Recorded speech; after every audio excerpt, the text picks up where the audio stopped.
right, George Tsilis is here. Good morning, George Tsilis. We're kicking it off here with some down arrows. Some of your thoughts, and it's really down arrows. I'm looking at a heat map of the S&P 500, and it's very few green Yeah, obviously it's really early. Obviously, the market bell just opened. Expectations I think over the weekend were perhaps some tariff relief or some talks about ameliorating some of the trade conflicts that we've got going on. But there is a little bit of a silver lining out there. If you look at, obviously, you're talking about the dollar earlier relative to the euro. The euro is moving higher.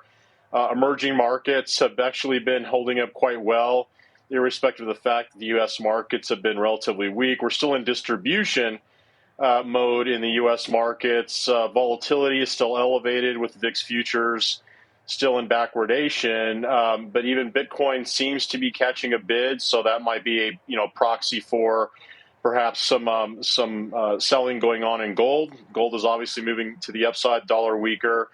But I think right now, just based on the trade narratives, if we essentially see less import deficits or trade deficits, we're seeing essentially a fewer or lesser capital account flows in the United States. So obviously money is moving outside the United States, moving into emerging markets, European markets, euro is higher, and U.S. markets I still think can probably retest the areas we saw a couple of weeks back around the 4,800 because we do have a rising 200-week moving average, which corresponds to some of those areas. So wouldn't be surprised to see that happen. But at the same time, if there's some sort of relief on negotiations on an international front, we could certainly see this market, which I think would like to go higher, contingent upon some sort of negotiated deal.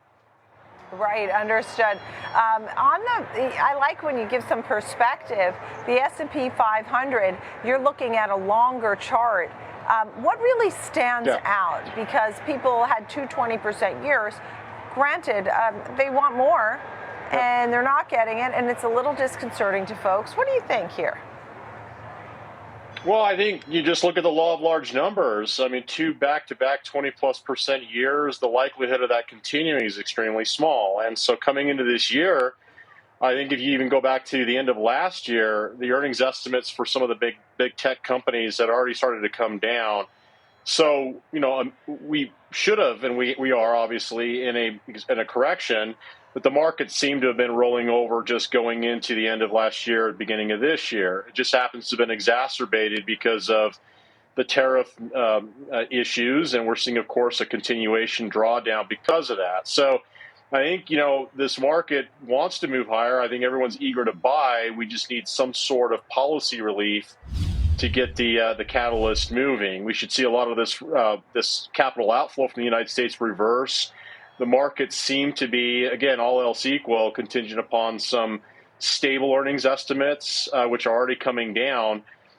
This market seems to want to go higher, but it doesn't mean that we can't move, somewhere down to the 45, even 4,400 area on the S&P, which unfortunately is a very wide range considering where we're at right now. We're talking 700-800 point range in the broader index.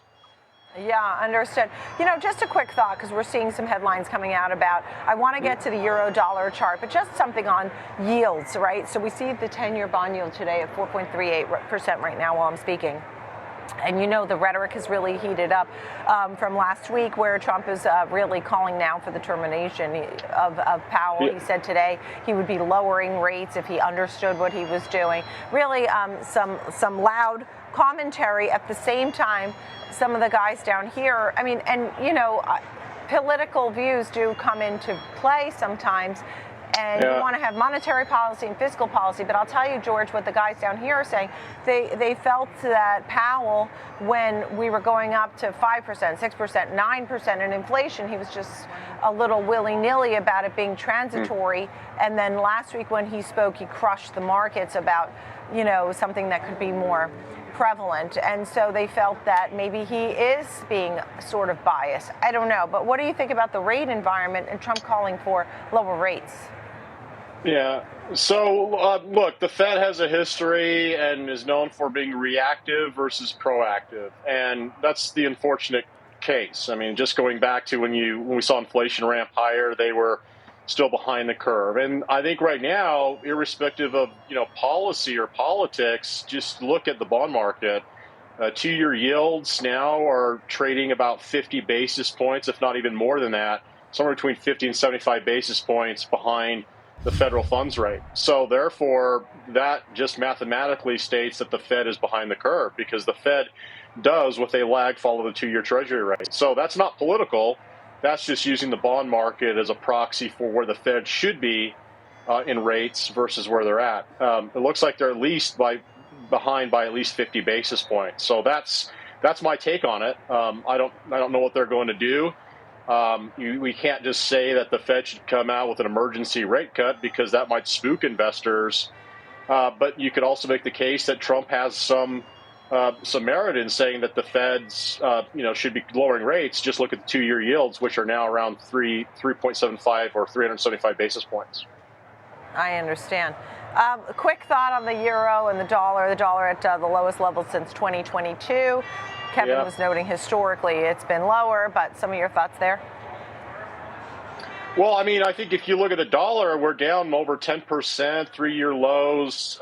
Europe seems to be negotiating with China. That's where the capital is moving. You're seeing defensiveness in the metal space. I did notice that copper is actually bouncing quite nicely off of the low, so that might be meaningful for the economy globally speaking. But we could certainly see major currency outflows out of places like the yen and euro back to the United States under conditions that there's some reconciliation. So this is a very hot market, because it's tough to be short right now, but it's also very tough to be long. And right now, technically, the markets are stuck, for lack of a better word, and the range, unfortunately, is quite high, between 700 and 800 points on the S&P 500.